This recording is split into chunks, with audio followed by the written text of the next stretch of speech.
We are joined right now with the National Review reporter, Katherine Timpf. She is here. Craig Varoga as well, Patriot Majority founder and president. Katherine, first and foremost, what is your take on Trump's comments? And then I'm going to play one from Carly Fiorina. But Trump first, if you don't mind. Trump, this was very not surprising that he would say, see China. And he did a good job, basically, because it's not too complicated for people to understand. That's why people like listening to Trump. He just said, see, I told you, it's China, vote Trump. Obviously, that has something to do with it, but there's a lot of different factors at play here, more than just our ties to China. All right, and Carly Fiorina, I'd like to play this now because she talks about China. To your point, Katherine, she also talks about the Fed. Here's Carly Fiorina. I've been expecting a correction for some time now because the underlying fundamentals of the U.S. economy are not that strong. 2% growth is pretty lackluster. Of course, now we have the Fed Reserve backing off on zero interest rates.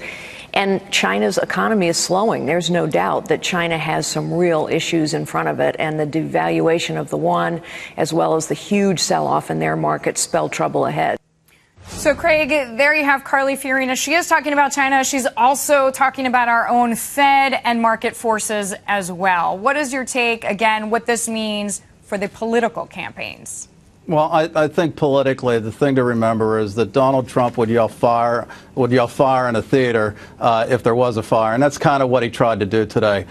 Politically, I think that yes, tactically he did a thing that was useful for him, but long term it's not helpful for him. I don't think the American people want to listen to a candidate who has foreign investments and who has done business with China lecturing us about China. Well, he even bragged about selling one of his apartments to a Chinese investor. Here is Josh Ernst, of course, speaking for the Obama administration.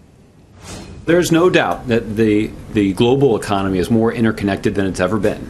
And there are a variety of reasons for that. Technology is not the least of them. But what I would encourage people to evaluate is the ongoing strength and resilience of the U.S. economy.